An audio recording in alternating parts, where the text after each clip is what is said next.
Okay. Yo, that whole expression, who let this man cook? Yo, whoever let Oda cook, keep that man in the kitchen. Yo. One Piece chapter 1114.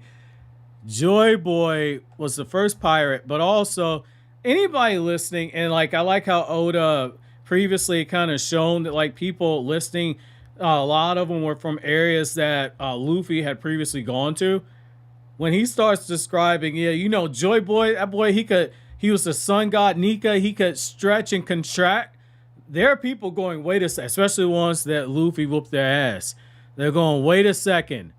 Luffy's Joy Boy. The light bulb is going off in some of their heads, man.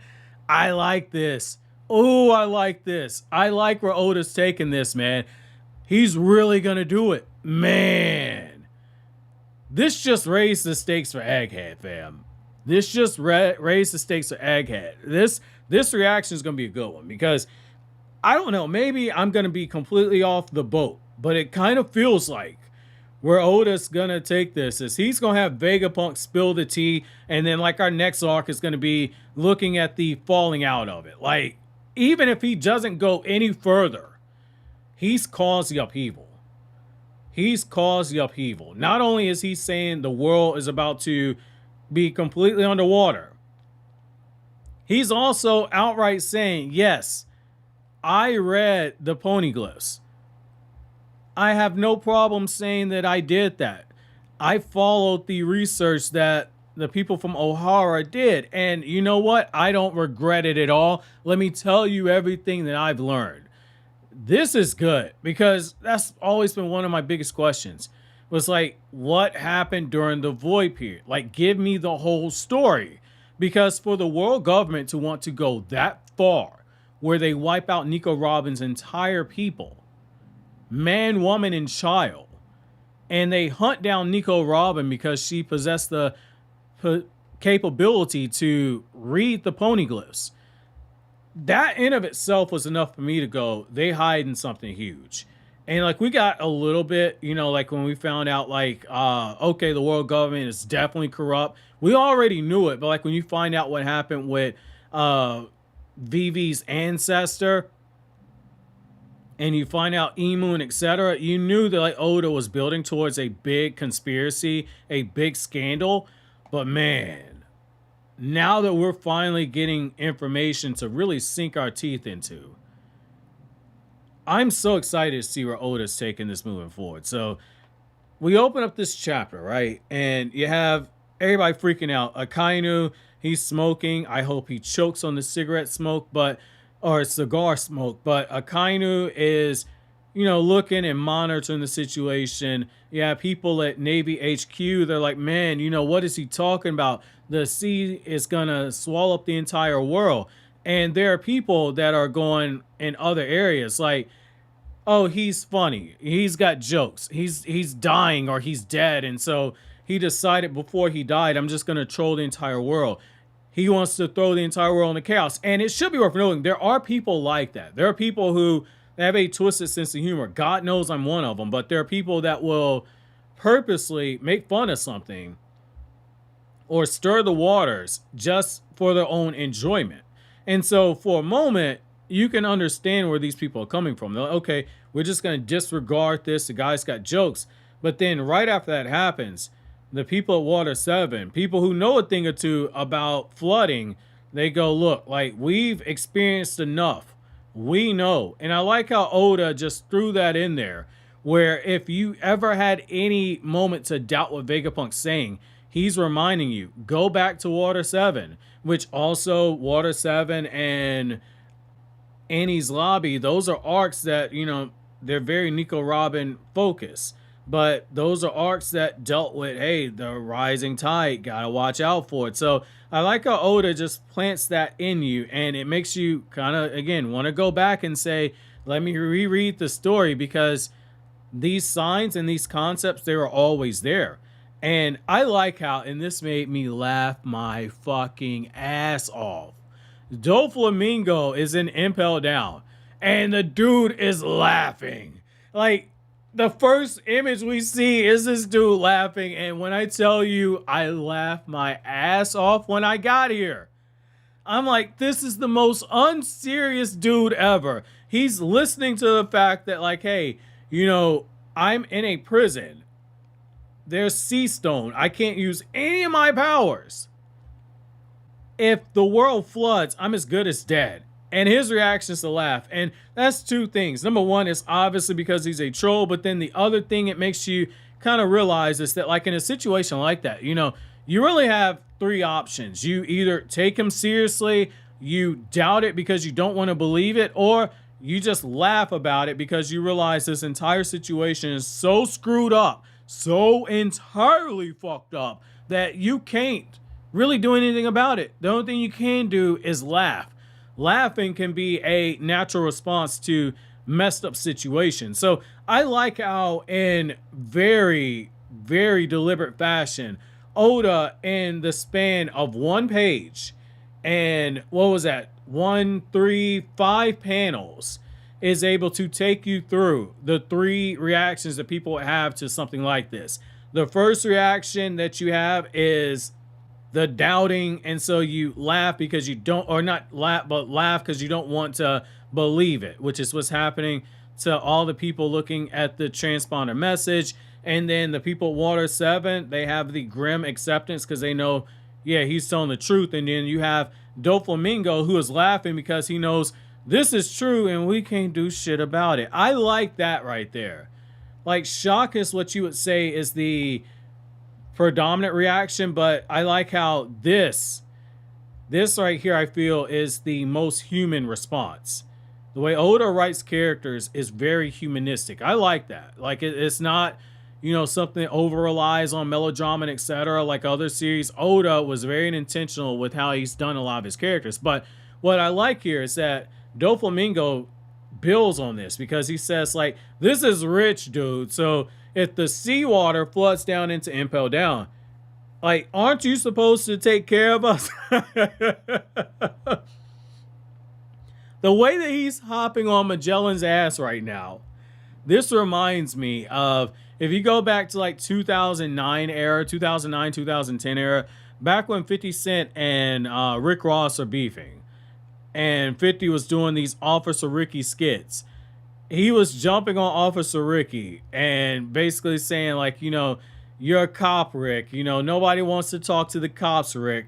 Like, it's the same type of energy, just the purposeful trolling. And it's one of those things where you gotta believe that, like, Magellan for a moment was thinking, I wish I could just reach through those cell bars and punch you in the face to make you stop laughing. And I like how Magellan kind of just brushes it off for a second, but also at the same time, as he's ignoring Doflamingo, which Doflamingo continues to troll. But Magellan's looking at it, he's like, you know, the other day the seawater did rise and it made people panic. And he's like, I wonder how much it would take for the entire world to sink. And Doflamingo is like, dude, it would only take an extra 5 meters of water. We just went up 1 meter. Like, dude, 5 more meters and we are cooked. And that's where he says, hey, do you think we should move to a higher ground? And it's like, because the further down and Impel Down you are, the more dangerous. Like, I like that. Oh, I like what Oda did here with Doflamingo. This unserious motherfucker. I love you. And I like how the next thing that you get is you get Fishman Island and you see Shirahoshi and you see her with her father and they're going like, man, you know, this is something that should be absurd, but they don't necessarily rule it out, in my opinion. And I like how the next thing you get with Egghead is everyone's like, dude, like, he's wrecking havoc on the world. Somebody stop this. And you see the response where everyone's like, find the transponder snails, destroy everything. This has got to stop. And this shows you how panicked they are, because this is them basically jumping to the conclusion, blow it all up as fast as possible.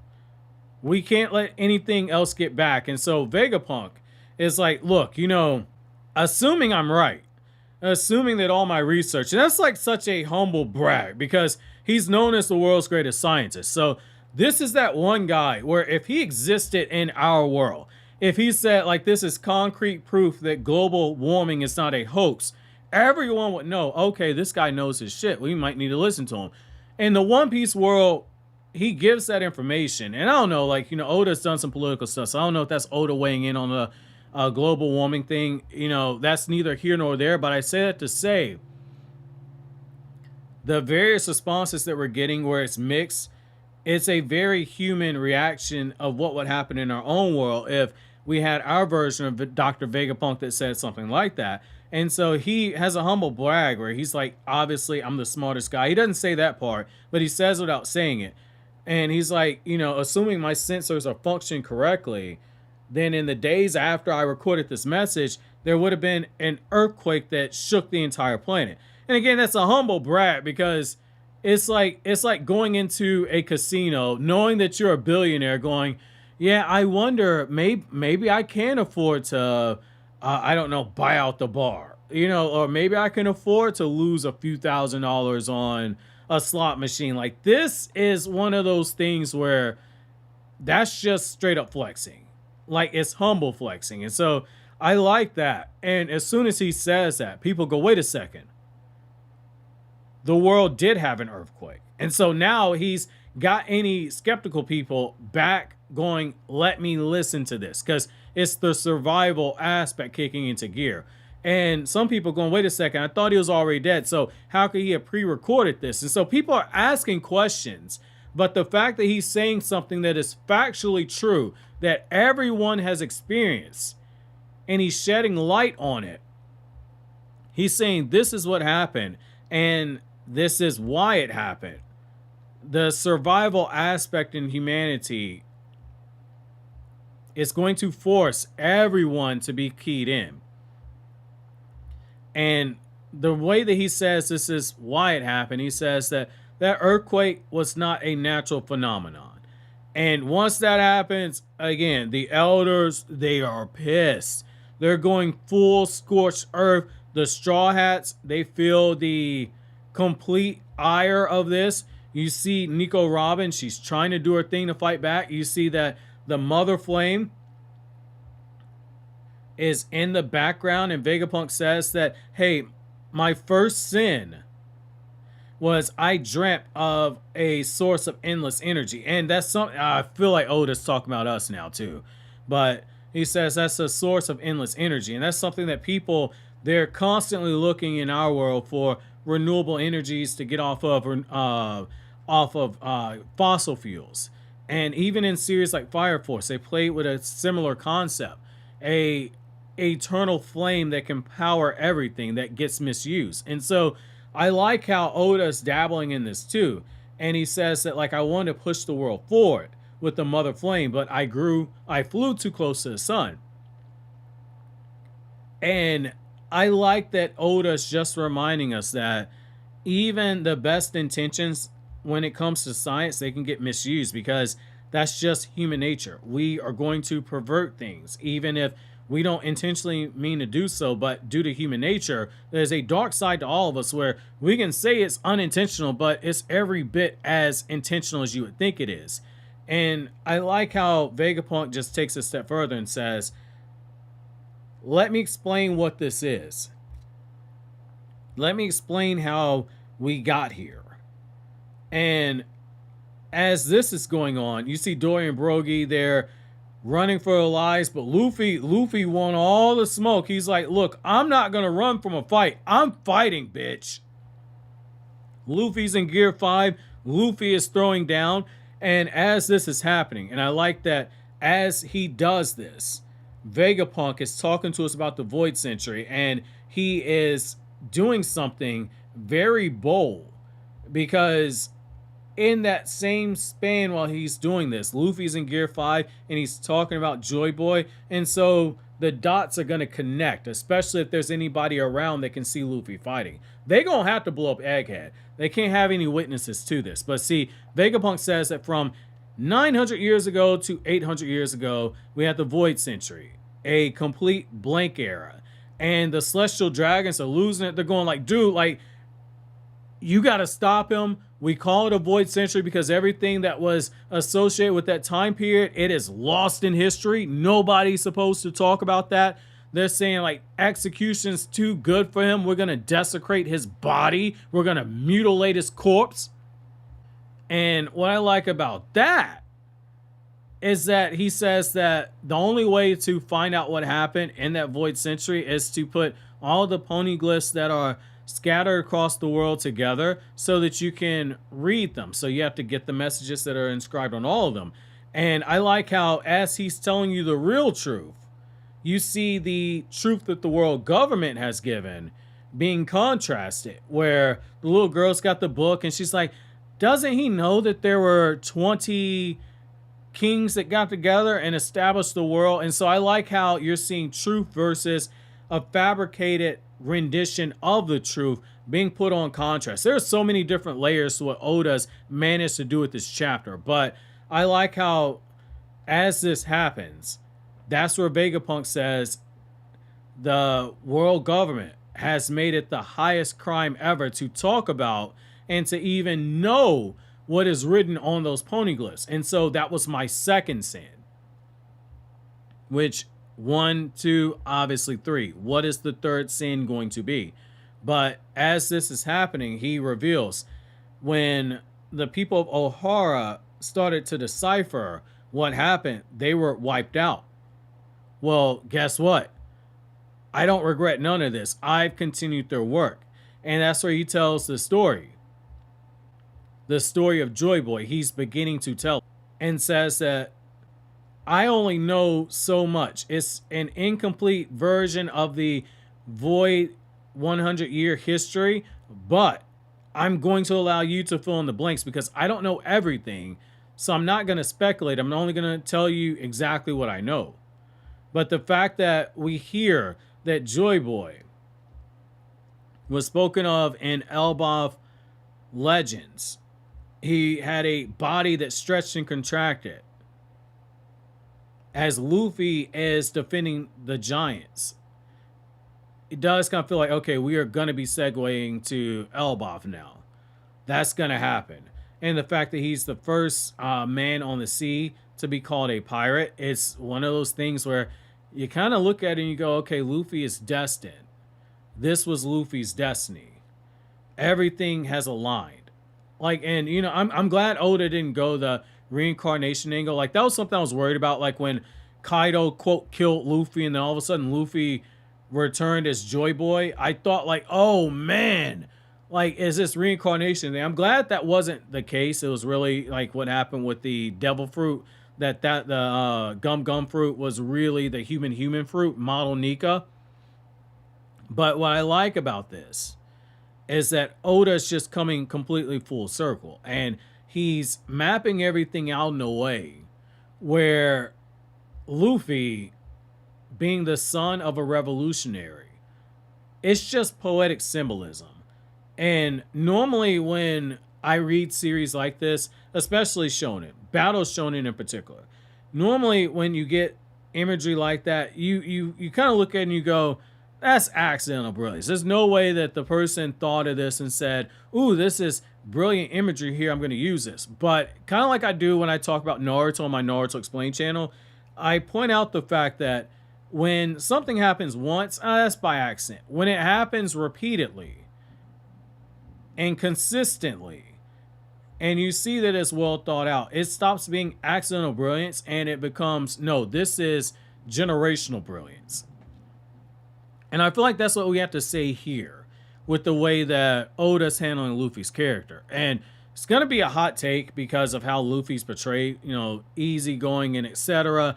But I do feel like Oda is setting Luffy up where when we start talking about main characters from shonen, we might have to say Luffy might be in the running for best main character from a shonen story. And I know that sounds crazy, but it's one of those things like you can't take One Piece out of context the way that you do Chainsaw Man and Don to Don. People take those series out of context and misunderstand it. I feel like because of how Luffy has been so easygoing for so long, and that's what people associate him with, eating meat and being loud and being hyper and etc. I feel like some of the depth that's added to the character that does not rely on melodrama, tragic backstories, and etc., is going to make people miss that Luffy, because of the symbolism, is actually a pretty complex character. And that's gonna be my chapter question, you guys. I really want to know, do you think that's a hot take? I feel like that might be a hot take, and if it is, feel free to let me know. But I'm warming up to that. Like, and I'm guilty of it. I've done like the Luffy big dummy things, like back when this was known as Kryptonian Saiyan. Like, I get it. I fell into that trap at Luffy, but kind of feel like my eyes are open now. But let me know what you guys think down in the comment section below. But as always, guys, if you like anything I had to say, don't forget to comment, rate, subscribe, and share. Thank you so much for watching until the end. Have an awesome day, guys.